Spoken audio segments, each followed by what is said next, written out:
प्रिय विद्यार्थियों, नमः संस्कृताय। मैं रिंकी मैम आप सभी लोगों का संस्कृत ज्ञानधारा के इस यूट्यूब प्लेटफॉर्म पर आप सभी लोगों का हार्दिक स्वागत एवं अभिनंदन करती हूँ। बच्चों, आज हम बिहार बोर्ड कक्षा 9 के संस्कृत का प्रश्न पत्र लेकर के उपस्थित हुई हूँ। ये जून 2025 का प्रश्न पत्र है, तो सभी लोग हल करिएगा और फिर एग्ज़ाम होने वाला है आप लोगों का 24 तारीख से। तो हो सकता है ये प्रश्न एग्ज़ाम से पहले एक बार आप लोग ज़रूर देख लीजिएगा, तो इसमें से 2-4 क्वेश्चन आप लोगों का रिपीट होगा। तो यह वीडियो आप लोगों के लिए बहुत उपयोगी होने वाली है।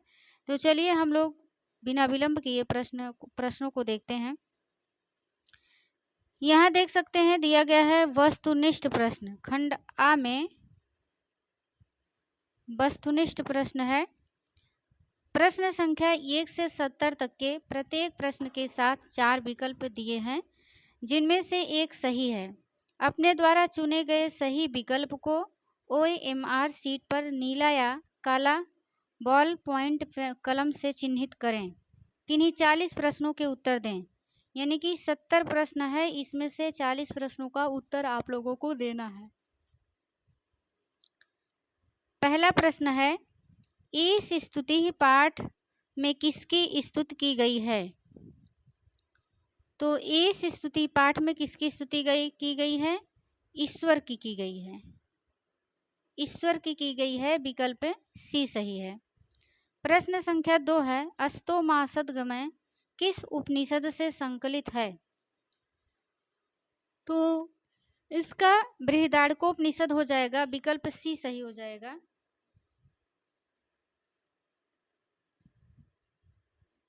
अब हम लोग चलते हैं प्रश्न संख्या 3 पर। वैदिक साहित्य के ज्ञानकांड को प्रकाशित करने वाला ग्रंथ है। तो इसमें क्या है? वैदिक साहित्य के ज्ञान कांड को प्रकाशित करने वाला विषय ग्रंथ है। तो ये इसमें हो जाएगा विकल्प सी उपनिषद। क्या हो जाएगा? उपनिषद हो जाएगा। केवल हम आप लोगों को सही वाला विकल्प पढ़ रहे हैं, उत्तर बता रहे हैं, नहीं तो वीडियो बहुत लंबा हो जाएगा। इस दृष्टि से केवल जो आपका सही उत्तर है उसी को बताएंगे। चलिए प्रश्न संख्या 4 पर चलते हैं। प्रश्न संख्या 4 है, मुंडकोपनिषद किस वेद से संबंधित है? बताना है। तो किस वेद से संबंधित है? अथर्ववेद से संबंधित है। आपका विकल्प सी सही हो जाएगा, अथर्ववेद। अगला प्रश्न है, निम्न में से सबसे छोटी उपनिषद कौन सी है? इसमें से बताना है सबसे छोटी उपनिषद। तो सबसे छोटी उपनिषद मांडूक्योपनिषद है, जो अथर्ववेद से संबंधित है। यह उपनिषद अथर्ववेद से संबंधित है, तो मांडूक्योपनिषद हो जाएगा। विकल्प डी सही है। अगला प्रश्न है, भगवत गीता में कुल कितने श्लोक हैं? तो भगवत गीता में कुल कितने श्लोक हैं? 700 श्लोक हैं। आपका विकल्प सी सही है। अगला प्रश्न है, स्वाधीनता संग्राम के सैनिकों ने किसे अपना पाथेय बनाया था? तो इसमें से आपका विकल्प क्या सही होगा? डी सही होगा, भगवत गीता। भगवत गीता को बनाया था। अगला प्रश्न है, इस स्तुति पाठ में कितने पद्यों का संकलन है? तो इस स्तुति पाठ में 5 पद्यों का संकलन है। कितने पद्यों का? 5 पद्यों का। आपका विकल्प ए सही है। अगला प्रश्न है, गीता का उपदेश किसने दिया? तो आपका विकल्प ए सही होगा, गीता का उपदेश किसने दिया था? तो श्री कृष्ण ने अर्जुन को दिया था। प्रश्न संख्या 10 है, संस्कृत भाषा का विशालतम ग्रंथ कौन है? तो आपका विकल्प सी सही है, महाभारत। यानी कि इसमें 1 लाख श्लोक हैं। रामायण है तो इसमें 24,000 श्लोक हैं। पंचतंत्र है, 5 तंत्रों में विभाजित है। रघुवंश है, 19 सर्ग हैं। कालिदास की रचना है पंचतंत्र। विष्णु शर्मा का। रामायण वाल्मीकि लिखे हैं। और महाभारत महर्षि कृष्ण द्वैपायन वेदव्यास लिखे हैं। तो इसमें सबसे विशालतम ग्रंथ कौन है? महाभारत है। आपका विकल्प सी सही होगा, महाभारत। चलिए आगे बढ़ते हैं। अगला प्रश्न है, महाधन ईसा की संधि क्या होगी? तो क्या होगी? आपका विकल्प बी सही है, महेशा। महाधन ईसा का संधि विच्छेद क्या होगा? महेशा। देखिए, महाधन ईसा, इसमें आद गुणा से गुण संधि हुई है। आ और ई मिलकर के ए हो गया है। आ और ई मिलकर के ए हो गया है, तो गुण संधि है। आपका विकल्प बी सही है, महेशा। विद्यार्थी में कौन सी संधि है? तो विद्यार्थी में विद्याधन अर्थी होगा। इसमें दीर्घ संधि है, दीर्घ स्वर संधि है, विद्याधन अर्थी। इसका संधि विच्छेद होगा विद्याधन अर्थी बराबर विद्यार्थी, अकः सबड़े दीर्घ से। अगला प्रश्न है, महोदय पद में किन किन वर्णों की संधि हुई है? जब इसको हम तोड़ेंगे महोदय को, तो हो जाएगा महाधन उदया। अब आप लोग इसमें बता सकते हो किन किन वर्णों की संधि हुई है, आ और उ की। अब किस विकल्प में आ और उ है? जिस विकल्प में है वो आपका सही है। तो किस में है आ और उ? विकल्प डी में सही है, आ और उ विकल्प डी में सही है। तो आपका उत्तर क्या हो जाएगा? विकल्प डी सही हो जाएगा। अगला प्रश्न है, ये प्रश्न संख्या 13 था, अब 14 पे चलते हैं हम लोग। प्रश्न संख्या 14 है, देवेशा में किन किन वर्णों की संधि हुई है? तो इसको भी जब तोड़ेंगे हो जाएगा देवधन ईशा। क्या हो जाएगा? देवधन ईशा। देव धन ईशा, देवधन ईशा। इधर आ हो गया और इधर ई हो गया, तो हो जाएगा आ और ई मिलकर के ए। यहाँ देवेशा देख रहे हैं ना? तो किस विकल्प में आ और ई है? तो विकल्प ए सही है, आ और ई। यहाँ भी गुण संधि हुई है, आ और ई मिलकर के ए हुआ है आदगुणा सूत्र से। आपका विकल्प ए सही है। अगला प्रश्न है, परा उपसर्ग के योग से कौन शब्द बनता है? तो 4 विकल्प दिया गया है, प्रचुरः, पराजयः, प्रभावः, प्राकृतः। तो इसमें परा पूछा है। प्र पूछा होता तो प्रचुरः में भी हो जाता, प्रभावा में भी हो जाता, और इसमें प्रा हो जाता, प्राकृतः में प्रा हो जाता, इसमें प्रा रहता। पूछा है परा, तो जय, यानी कि पराधन जय पराजय। तो आपका विकल्प बी सही है, पराजय। क्या सही है? बी सही है, पराजय। परा उपसर्ग के योग से कौन शब्द बनता है? तो पराजय बना है। अगला प्रश्न है, प्रा उपसर्ग के से कौन शब्द नहीं बना है? इसमें पूछा है प्रा उपसर्ग के योग से कौन शब्द नहीं बना है? तो भावः में अगर प्रा जोड़ेंगे तो प्रभावा बन गया है। देशा में प्रा जोड़ेंगे तो प्रदेशा बन गया है। और गति में जोड़ेंगे प्रा तो प्रगति बन गया है। लेकिन प्रश्न में प्रा उपसर्ग नहीं लगा है, तो आपका विकल्प सी सही है। बाकी तीनों में प्रा उपसर्ग लगा है, इसमें भी लगा है, इसमें भी, इसमें भी। तो आपका विकल्प सी सही है। अगला प्रश्न है, प्राभव पद में कौन सा उपसर्ग है? तो पराभव में परा उपसर्ग है, आपका विकल्प डी सही है। अगला प्रश्न है, किस पद में अनु उपसर्ग नहीं है? देखिए इसमें पूछा है किस पद में अनु उपसर्ग नहीं है। तो देखिए जब तोड़ेंगे हम तो वादह यानी कि अनुधन वादह अनुवादा है, और अनुधन अया अन्वया, अनुधन एश्लम अन्वेश्लम अनन्या। प्रश्न संख्या 18 है।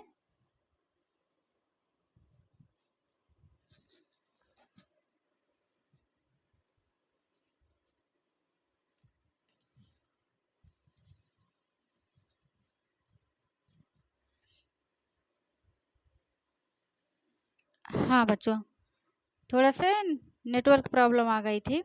तो किस पद में अनु उपसर्ग नहीं है पूछा है। हम लोग प्रश्न संख्या 18 पे पहुंचे हैं। किस पद में अनु उपसर्ग नहीं है? तो अनु धन वादा अनुवादा अनुधन एश्रम अन्वेश्लम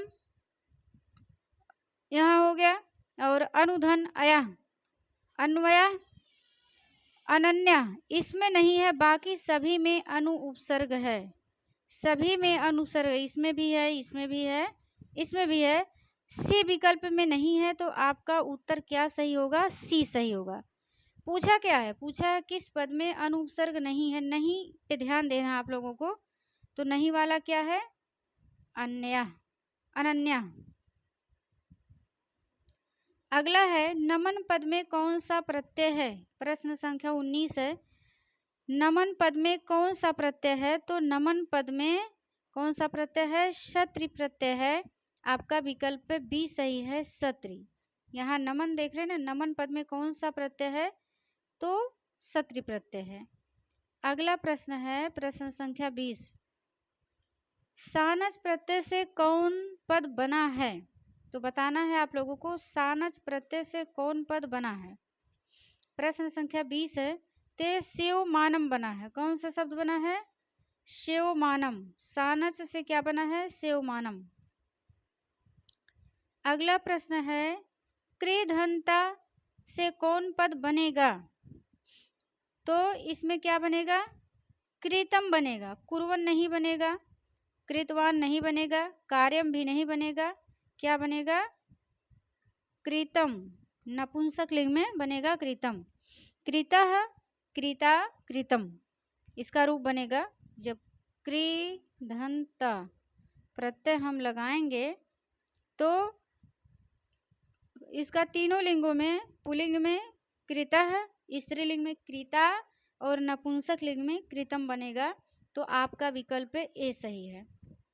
चलिए हम लोग प्रश्न संख्या 22 पर चलते हैं। लिखित वान में कौन प्रत्यय है? तो आपको बताना है लिखित वान में कौन प्रत्यय है। तो लिखित वान में तवतु प्रत्यय है।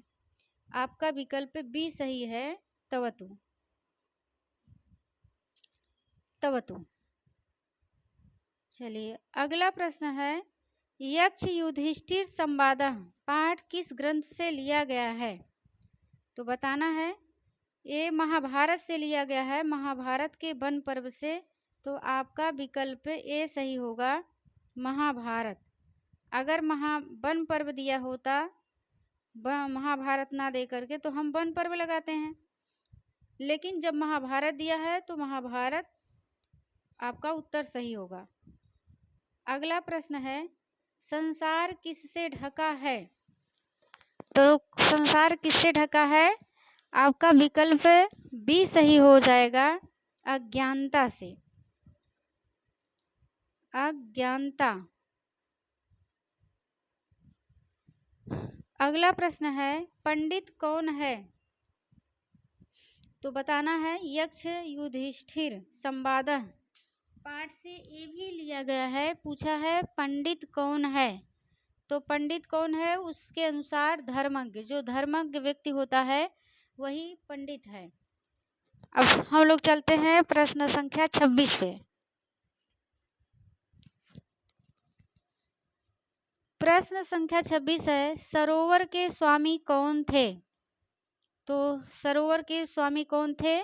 सभी को जानकारी होगी, यक्ष था। सरोवर का स्वामी यक्ष था। आपका विकल्प बी सही है। प्रश्न संख्या 27 है, अंतहीन रोग कौन है? यानी कि जिसका कभी अंत ही ना हो, ऐसा रोग कौन है? बताना है। तो लोभ ऐसा रोग है कि जिसका कभी अंत नहीं होता। ये गुण जिसके अंदर है ना, लोभ नामक गुण तो नहीं कह सकते इसको, लोभी व्यक्ति कहीं भी सम्मान नहीं पाता है। ठीक है, तो किसी भी वस्तु का, किसी चीज का लोभ नहीं करना चाहिए, ना कभी किसी से कुछ मांगना चाहिए। जो व्यक्ति होता है ना कि हर किसी से चाहे जो चीज हमेशा मांगता रहता है, मांग लेगा, तो उसका कोई इज्जत नहीं करता है, कहता है इसकी आदत है मांगने वाली। तो किसी से मांगना नहीं चाहिए कुछ। अगला प्रश्न है, सभी प्राणियों का सुख चाहने वाला कौन है? तो सभी प्राणियों का सुख कौन चाहता है? जो साधु व्यक्ति होता है। जो साधु व्यक्ति होता है वो सभी प्राणियों का सुख चाहता है। हम लोग प्रश्न संख्या 29 पर चलते हैं। वन में कौन घूम रहे थे? तो वन में पांचों पांडव घूम रहे थे। अब आपके विकल्प बी में से है पांडव, तो हो जाएगा पांडव। चलिए अगले प्रश्न पर चलते हैं। प्रश्न संख्या 30, लोग मित्र को क्यों छोड़ देते हैं? तो लोग मित्र को क्यों छोड़ देते हैं? लोभ के कारण। तो आपके विकल्प बी में है लोभ से, तो लोग मित्र को लोभ से छोड़ देते हैं। आपका विकल्प बी सही हो जाएगा। चलिए प्रश्न संख्या 31 पर चलते हैं। उपनिषद किनके विचारों को प्रकट करता है? तो आपको बताना है उपनिषद किनके विचारों को प्रकट करता है। तो उपनिषद ऋषियों के विचारों को प्रकट करता है। आपका विकल्प ए सही है, ऋषियों के विचारों को प्रकट करता है। अगला प्रश्न है, महाभारत के रचयिता कौन हैं? तो इसके पहले अभी हम बताए हैं आपको महाभारत के रचयिता कौन है? कृष्ण द्वैपायन वेदव्यास। तो आपका विकल्प डी सही है, वेद व्यास। चलिए अगला प्रश्न है, यथाशक्ति में कौन समास है? तो बताना है यथाशक्ति में कौन समास है? अव्ययी भाव समास है। आपका विकल्प सी सही है, अव्ययी भाव। यथाशक्ति में अव्ययी भाव समास है। अगला प्रश्न है, अव्ययी भाव समास का उदाहरण कौन है? 4 उदाहरण दिया गया है, इसमें से बताना है।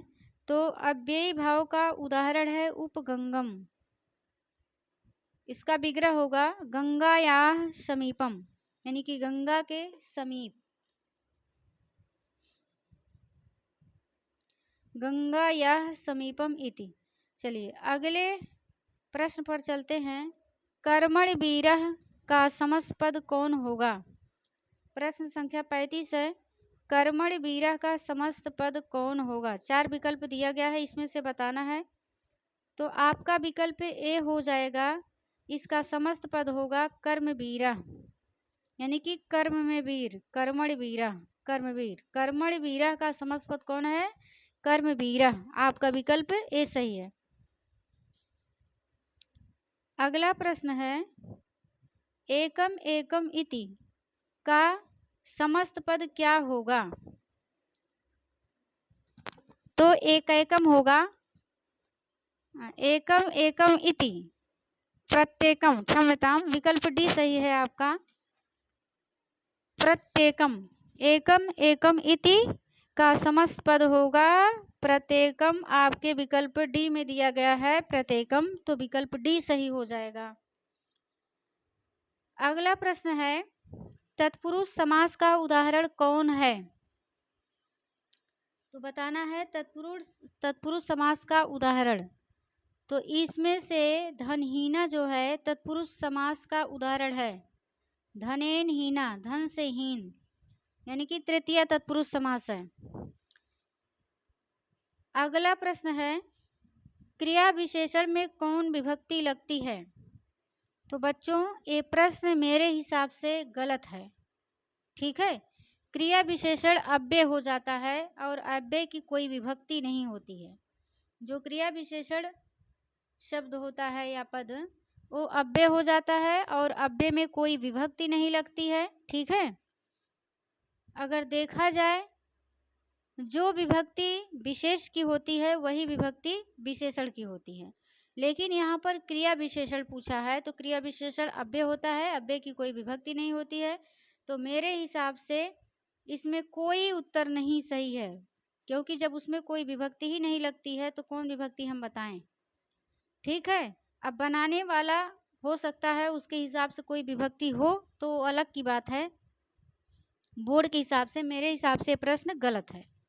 चलिए अगले प्रश्न पर चलते हैं। कर्ता कारक में कौन विभक्ति होती है? तो कर्ता कारक में विकल्प के हिसाब से प्रथमा विभक्ति होती है। कर्ता में वाच्य 3 प्रकार के होते हैं, कर्तृवाच्य, कर्मवाच्य, भाववाच्य। यानी कि कर्मवाच्य और भाववाच्य के कर्ता में तृतीय विभक्ति होती है। ठीक है। और वैसे कर्तृवाच्य के कर्ता में प्रथमा विभक्ति होती है। तो कर्ता की प्रथमा और तृतीया 2 विभक्ति होती हैं, इतना जानते रहना आप लोग। ठीक है।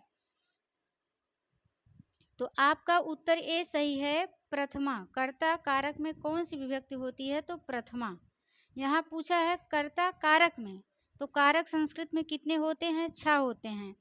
कर्ता इसका चिन्ह ने, कर्ता ने प्रथमा, कर्म को द्वितीया, करण से या द्वारा तृतीया, संप्रदान को के लिए चतुर्थी, अपादान से अलगाव के अर्थ में पंचमी, में पय पर अधिकरण कारक सप्तमी। तो यहाँ कर्ता कारक की विभक्ति पूछा है, कर्ता कारक की विभक्ति प्रथमा होती है। आपका विकल्प ए सही है। अगला प्रश्न है, सर्वतः के योग में कौन विभक्ति होती है? तो एक सूत्र कारक में आप लोग पढ़े होंगे, अभितः परितः शमया निक्सा ह प्रतियोगे अपि द्वितीया, यानी कि अभितः परितः उभयतः सर्वथा, इन शब्दों का योग जहाँ होता है उसमें द्वितीया विभक्ति होती है। तो सर्वथा के योग में कौन सी विभक्ति होती है? द्वितीया। आपका विकल्प ए सही है, ए सही है, द्वितीया। सर्वतः के योग में द्वितीया विभक्ति होती है। सर्वतः के, उभयतः के, परितः के, अभितः के योग में द्वितीय विभक्ति होती है। चलिए अगला प्रश्न है, उक्त कर्म में कौन विभक्ति होती है? प्रश्न संख्या 41 है। तो उक्त कर्म में प्रथमा विभक्ति होती है। आपका विकल्प बी सही है। नहीं, कर्म की तो द्वितीय विभक्ति है, लेकिन जब कर्म उक्त हो जाता है तो वहाँ पर प्रथमा विभक्ति लगती है। चलिए अगला प्रश्न है, प्रश्न संख्या 42। सीता रामम अनुगच्छति, वाक्य में प्रथमा विभक्ति का प्रयोग किस सूत्र के अनुसार हुआ है? सीता रामम अनुगच्छति वाक्य में प्रथमा विभक्ति का प्रयोग किस सूत्र के अनुसार हुआ है? तो कर्तरि प्रथमा किसके अनुसार हुआ है? कर्तरि प्रथमा। अकथितं च लगा नहीं है, स्वतंत्रतः कर्ता, कर्ता स्वतंत्र होता है, इसके अनुसार भी नहीं। उक्ते कर्मणि प्रथमा, यानी कि उक्त कर्म में प्रथमा, ये भी नहीं। तो सीता रामम अनुगच्छति, यानी कि सीता राम का अनुसरण कर रही है। तो सीता क्या है? इसमें कर्ता है। तो कर्तरि प्रथमा, अनुगच्छत जो क्रिया है कौन संपादित कर रहा है? सीता कर रही है, सीता रूपी कर्ता। तो सीता कर्तरि प्रथमा से सीता में प्रथमा विभक्ति हुई है। आपका विकल्प ये सही है।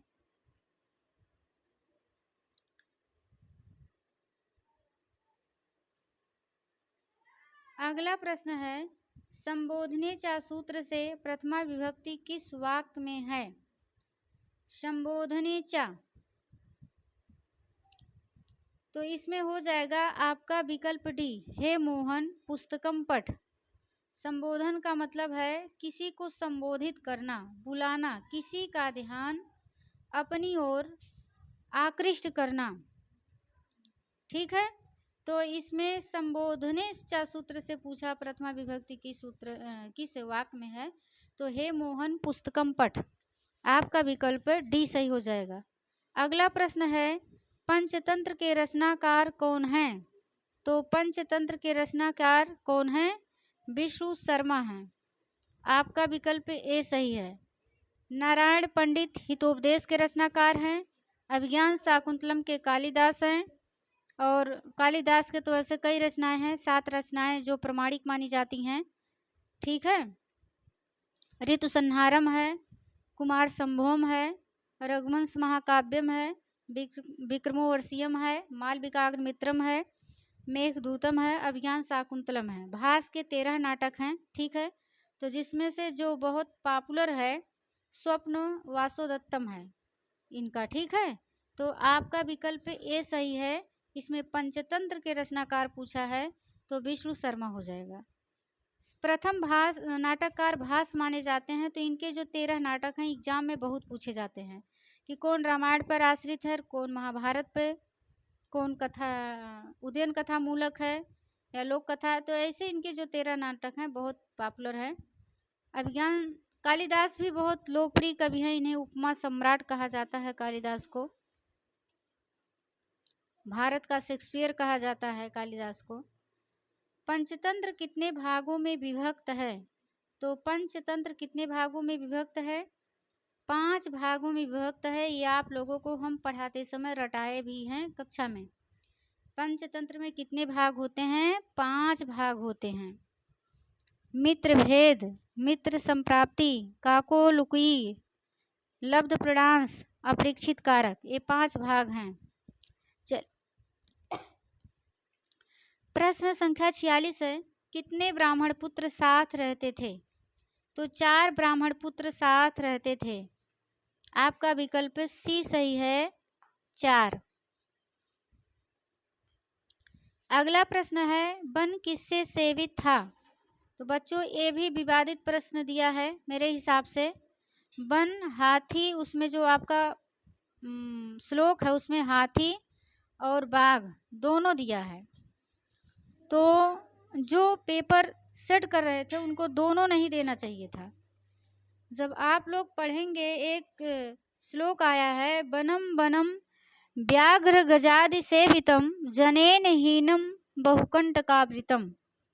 तो वनम वनम व्याघ्र गजादि, व्याघ और गज माने हाथी, तो दोनों आपका विकल्प में आ रहा है। बाघ भी, व्याघ्र माने बाघ, गज माने हाथी, यानी कि हाथियों और बाघों से सेवित, यानी कि इससे तात्पर्य है कि जंगली जानवरों से सेवित। जंगल में निवास करना ठीक है, यानी कि जंगली जानवरों से युक्त और बहु कांटों से आवृत ढके हुए जंगलों में निवास करना ठीक है, लेकिन धन से हीन अपने बंधु बांधवों के बीच रहना ठीक नहीं है। तो आपका उत्तर दोनों सही होगा बच्चों, हाथी और बाघ दोनों। या तो इनको ऐसा विकल्प देना चाहिए था, जैसे ए दे देते हाथी, बी दे देते बाघ, फिर सी दे देते उपयुक्त दोनों, डी दे देते इनमें से कोई नहीं, तो सही रहता। लेकिन इन दोनों दिए हैं, इस हिसाब से विकल्प रखे हैं, तो आपका दोनों सही हो जाएगा। इसमें से जो बच्चा ए लगाया होगा उसका भी उत्तर सही रहा होगा, जो डी लगाया उसका भी सही है। चलिए अगले प्रश्न पर चलते हैं। प्रश्न संख्या 48,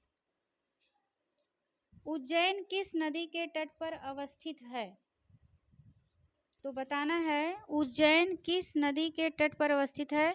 तो उज्जैन क्षिप्रा नदी के तट पर अवस्थित है। आपका विकल्प बी सही हो जाएगा। प्रश्न संख्या 49 है, सभी ब्राह्मण पुत्र किस योगी के पास गए?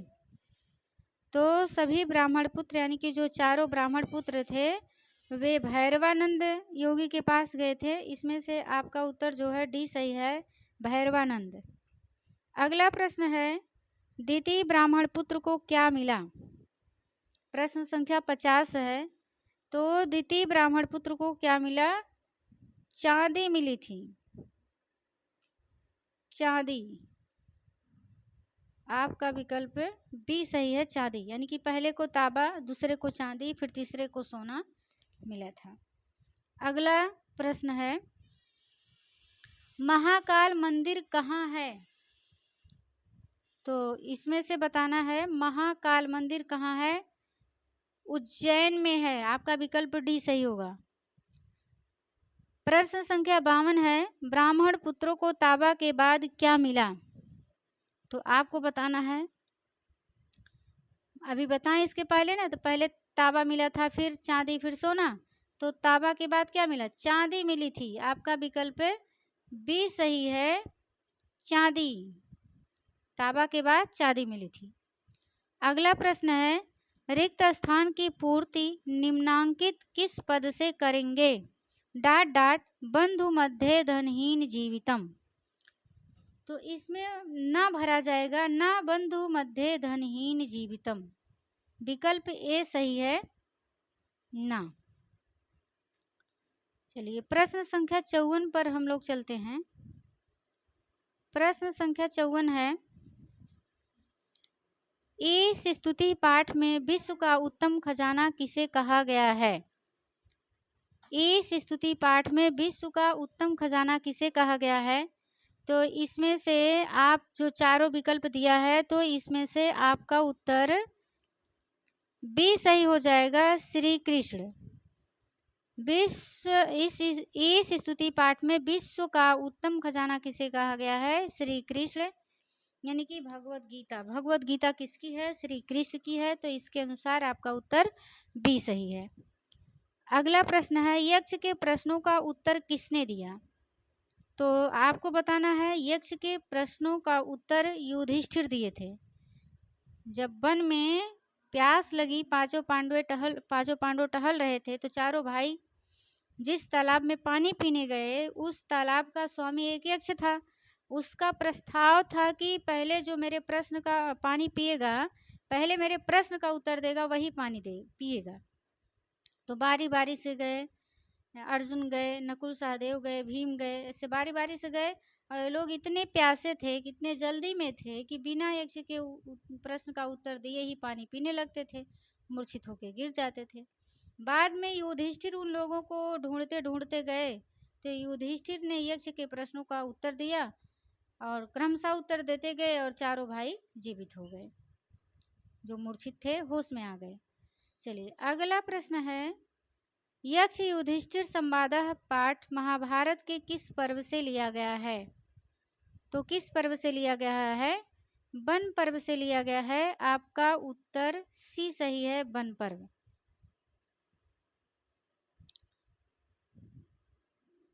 प्रश्न संख्या 57 है, मूर्ख तुम कुछ नहीं जानते हो, ऐसा किसने बोला? प्रश्न संख्या 57 है, मूर्ख तुम कुछ नहीं जानते हो, तो ऐसा कौन बोला था? दिति ब्राह्मण पुत्र ने बोला था। सॉरी, हाँ, दिति ब्राह्मण पुत्र ने, सही है। आपका विकल्प भी सही है, दिति ब्राह्मण पुत्र ने बोला था, मूर्ख तुम कुछ नहीं जानते हो। अगला प्रश्न है, चक्र किसके मस्तक पर घूम रहा था? तो देखिए, पहले से जो चक्र था वो तो पथिक के सिर पे घूम रहा था, ठीक है। जब ये ब्राह्मण पुत्र उससे पूछा कि तुम्हारे मस्तक पर क्या घूम रहा है, उससे बहुत प्यास से व्याकुल हो गया था ब्राह्मण पुत्र। जब उससे पथिक से पूछा तो ब्राह्मण पुत्र के मस्तक पर आ गया वो चक्र। तो ये भी विवादित विकल्प दे दिया है बोर्ड। इसको नहीं देना चाहिए था, एक ही देना चाहिए था, या तो पथिक या तो ब्राह्मण पुत्र देना चाहिए था। पहले तो चक्र घूम रहा था पथिक के सिर पे, फिर चला गया ब्राह्मण पुत्र के। तो इसमें से जो उत्तर आप लगाए होंगे सही है। अब जो मानना हो आप मान लीजिए। तो ब्राह्मण पुत्र ही मान लीजिए, क्योंकि बाद में ब्राह्मण पुत्र के सिर पर आया था, और पहले किसके सिर पे था? पथिक के सिर पे था।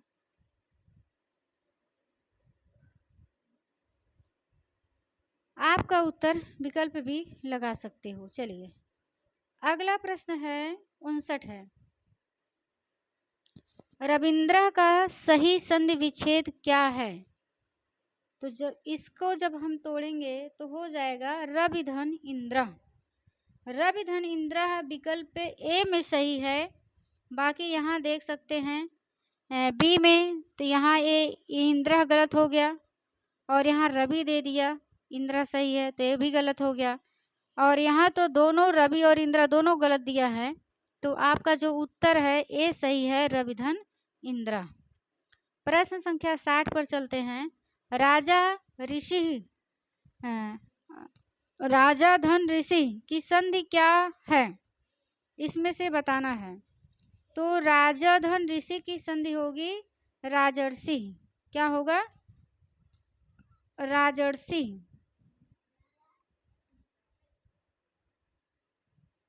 आपका उत्तर ए सही है, राजा धन ऋषि तो राजर्षि। अगला प्रश्न है, गम धातु विधिलिंग लकार में है। तो विधिलिंग लकार पूछा है, तो विधिलिंग लकार में क्या रूप बनेगा आपको बताना है। प्रश्न संख्या 61 है। तो इसमें से जो भी विकल्प दिया गया है, आपका विकल्प बी सही है। ठीक है। गच्छेयु प्रथम पुरुष बहुवचन में विधिलिंग लकार में बनेगा गच्छेयु। गच्छेद गच्छेताम गच्छेयु, आपका विकल्प बी सही है, गच्छेयु प्रथम पुरुष बहुवचन का रूप है। अगला प्रश्न है, भू धातु का रूप है, इसमें बताना है भू धातु का रूप। तो भू धातु का रूप ऐसे चलता है, भवति भवतः भवन्ति भवसि भवथः भवत भवामि भवावः भवामा। इसमें से आपका भवानी बनेगा, जब इसका लोट लकार में चलाएंगे तो ऐसे बनेगा, भवतु भवताम भवन्तु भव भवत भव भव नहीं, फिर से ऐसे चलाइए, भवतु भवताम भवन्तु भव भवतम भवत भवानी भवा भवाम, ऐसे चलेगा।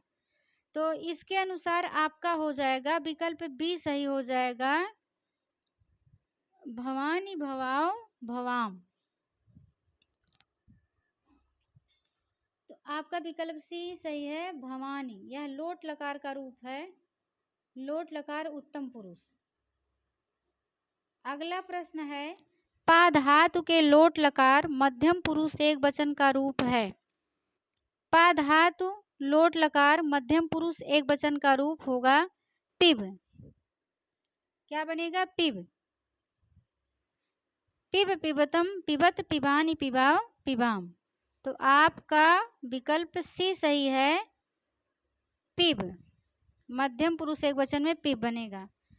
अगला प्रश्न है, गच्छ किस धातु का रूप है? तो गच्छ जो है गम धातु का रूप है। देखिए, लोट लकार से 3 प्रश्न लगातार पूछा, तीनों प्रश्न में लोट लकार से ही संबंधित पूछा है। ये भी मध्यम पुरुष एक वचन का रूप है। जो गच्छ है यह लोट लकार मध्यम पुरुष एक वचन का रूप है। गच्छतु गच्छताम गच्छन्तु गच्छ गच्छतम गच्छत गच्छानि गच्छाओ गच्छाम। तो गम धातु का है, मध्यम पुरुष एक वचन में गच्छ। अगला प्रश्न है, भवतु किस लकार का रूप है? देखिए, ये भी लोटे लकार से पूछ लिया। तो भवतु किस लकार का है? तो लोट लकार का। भवतु भवताम भवन्तु भव भवतम भवत भवानी भवाओ भवाम। अगला प्रश्न है, बालक शब्द के समान किस शब्द का रूप चलेगा? तो आपको बताना है। प्रश्न संख्या 66 है। तो बालक शब्द के समान किस शब्द का रूप चलेगा? तो देव का चलेगा। किसका चलेगा? देव का चलेगा। जैसे बालक का चलता है वैसे देव का चलेगा। जैसे बालकः बालको बालकाः बालकम बालकौ बालकान बालकेन बालकाभ्याम बालकै बालकाय बालकाभ्याम बालकेभ्यः बालकात् बालकाभ्याम बालकेभ्यः बालकस्य बालक्योः बालकानां बालके बालक्योः बालकेषु हे बालक हे बालको हे बालका। तो ऐसे आप देव का भी बैठा सकते हो। जैसे बालका बालको बालका, तो देवः देवो देवा। आप लोग एक कॉपी पर इसका रूप लिख सकते हो देव का। पिता किस शब्द का रूप है? तो पिता किस शब्द का रूप है?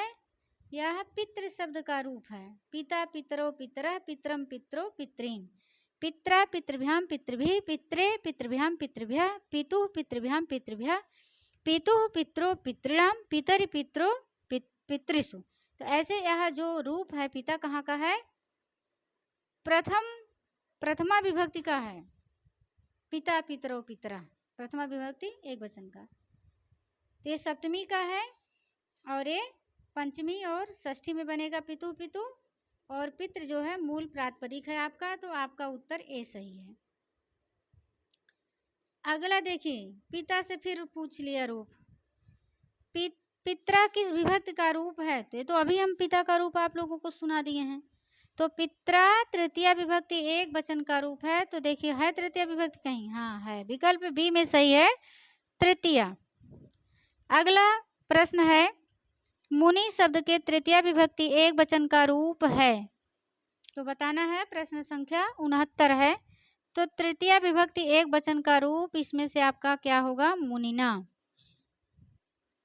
चलिए अगला प्रश्न है, भानु शब्द के षष्ठी विभक्ति बहुवचन का रूप होगा।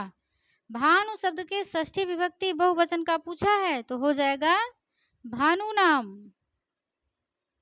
क्या हो जाएगा? भानु नाम। विकल्प डी सही होगा। भानुस तो सप्तमी बहुवचन का हो जाएगा। भानुभ्य जो है चतुर्थी और पंचमी बहुवचन का, भान भी तृतीय विभक्ति बहुवचन का। तो ये सब गलत हो जाएगा। पूछा है षष्ठी विभक्ति बहुवचन का, तो हो जाएगा डी सही। आपका उत्तर डी सही है। ये बहुविकल्पी 70 प्रश्न थे। ये 70 प्रश्न आपका हल हो गया। अब चलते हैं हम लोग आगे। देखिए, विषय निष्ठ प्रश्न है, खंड बाह्य लघुत्तरी प्रश्न। देखिए फटाफट हम इसका पीपीटी नहीं बनाए हैं, ना कहीं लिखे हैं, फटाफट हम बोल देते हैं। जो बच्चे इसका उत्तर लिखना चाहते हैं वो लिख सकते हैं। तो चलिए, निम्नलिखित प्रश्नों में से किन्हीं 10 प्रश्नों के उत्तर दें। प्रत्येक प्रश्न के लिए 2 अंक निर्धारित है। यानी कि 10 प्रश्न का उत्तर देना है, 2 अंक निर्धारित है। 10 दूनी 20, 20 अंक का है। प्रश्न संख्या का है, विद्वान क्यों नहीं डरते? तो विद्वान ब्रह्मानंद को जानकर किसी से भयभीत नहीं होते हैं। यानी कि जो परमपिता परमेश्वर है, जो विद्वान व्यक्ति होता है, जब उसको जान लेता है तो किसी से भयभीत नहीं होता है। प्रश्न संख्या ख है, ब्रह्मा का स्वरूप क्या है? तो ब्रह्मा जो है वह मन और वाणी से परे है, बहुत सोच में है, यानी कि मन और वाणी से परे है। अगला है, गीता में अर्जुन ने श्री कृष्ण के बारे में क्या कहा है? गीता में अर्जुन ने श्री कृष्ण के बारे में क्या कहा है? तूने क्या कहा है? आदि देव कहा है, सनातन पुरुष कहा है, जगत के परम आश्रय कहा है, अनंत रूप कहा है, बहुत कुछ कहा है। जगत के परम आश्रय नहीं, क्षमतम आश्रय है, तो जगत के परम आश्रय का बहुत कुछ उसके लिए संबोधन किया अर्जुन। तो आप लोग थोड़ा से जान लो, आदि देव कहा, सनातन पुरुष कहा, जगत के परम आश्रय, अनंत रूप कहा।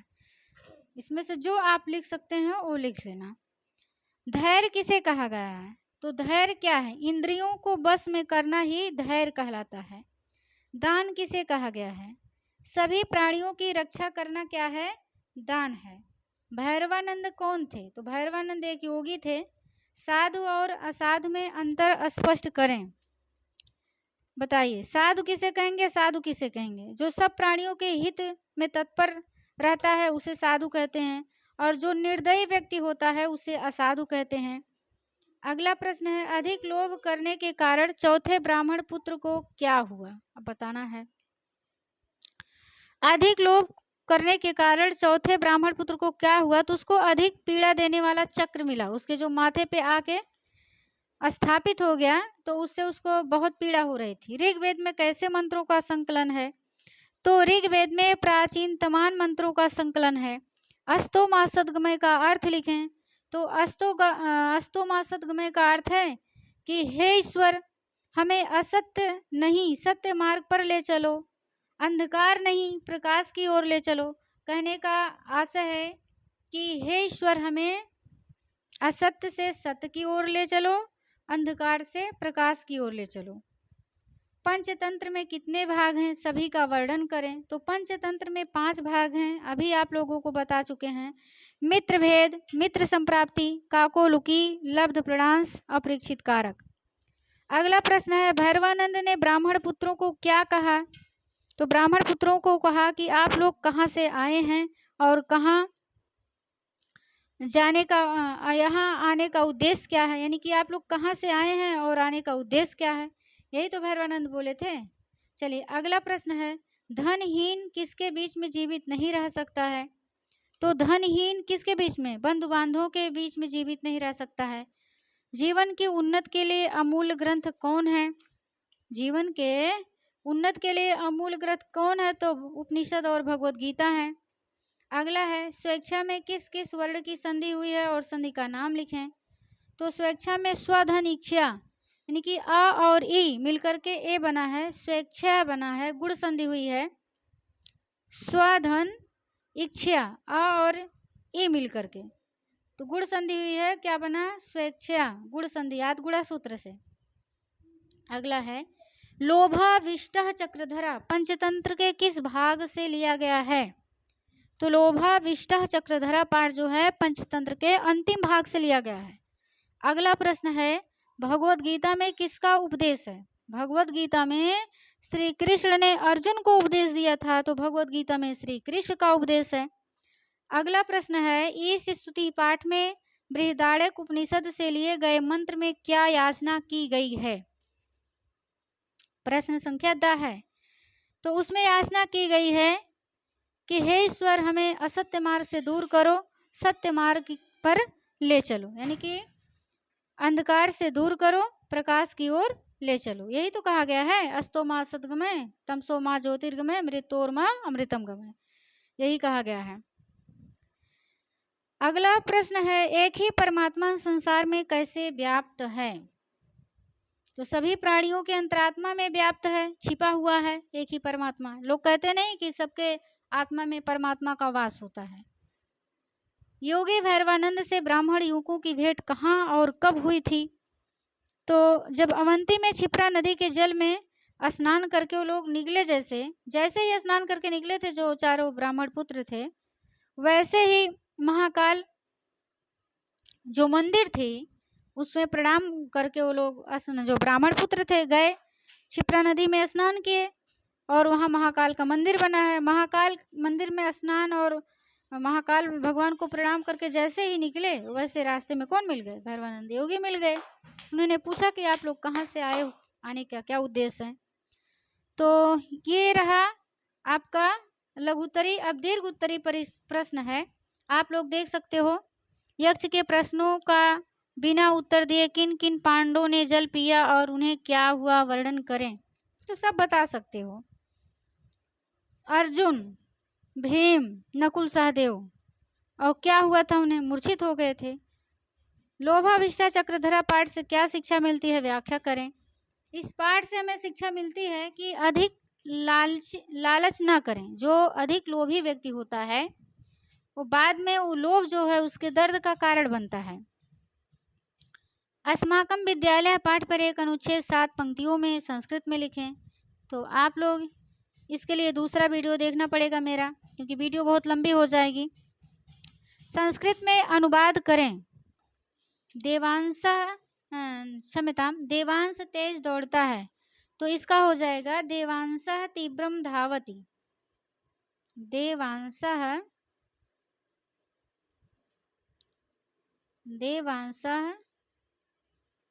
तीव्रम धावति, नोट कर लीजिएगा अगर आप लोगों के पास पेपर होगा तो पेपर पे ही। अगला प्रश्न है, हम लोग संस्कृत पढ़ते हैं, तो क्या हो जाएगा? हम लोग, अहम, आवाम, वयम, वयम संस्कृतम पठामः, पठामि, पठावः, पठामः, तो वयम संस्कृतम पठामः, वयम संस्कृतम पठामः। अगला प्रश्न है, विद्यालय के दोनों ओर वृक्ष हैं, तो यहाँ दोनों ओर होना चाहिए, और लिख गया है। विद्यालय के दोनों और वृक्ष हैं, यहाँ और होगा, ये मिस्टेक हो गया है। तो विद्यालयम उभयतः वृक्षाः सन्ति, विद्यालयम उभयतः वृक्षाः सन्ति। यही होगा आपका उत्तर। अगला है, रमा गीत गाएगी तो रमा गीतम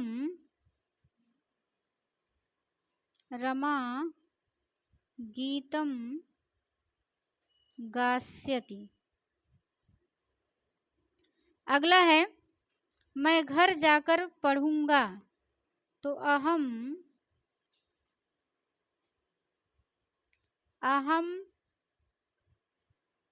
गृहं गत्वा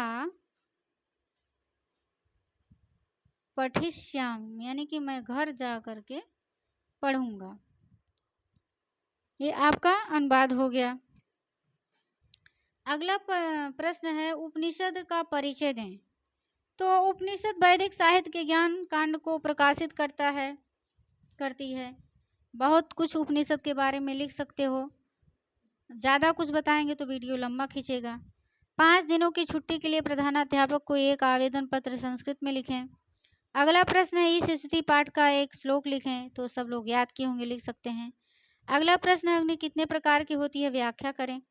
तो ये भी आप लोगों को क्लास में बहुत बार बताए हैं। अग्नि 3 प्रकार की होती है, दवाग्नि, जठराग्नि और बड़वाग्नि। दवाग्नि जंगलों में लगने वाली आग को दवाग्नि कहते हैं, पेट में लगने वाली आग को जठराग्नि कहते हैं और समुद्र में लगने वाली आग को वड़वाग्नि कहते हैं। तो बच्चों, ये आप लोगों का जून का प्रश्न पत्र था जो अभी हम हल करवाए हैं। वीडियो लंबी ना हो जाए इसलिए हम इसको शॉर्ट में खींचने की कोशिश किए हैं।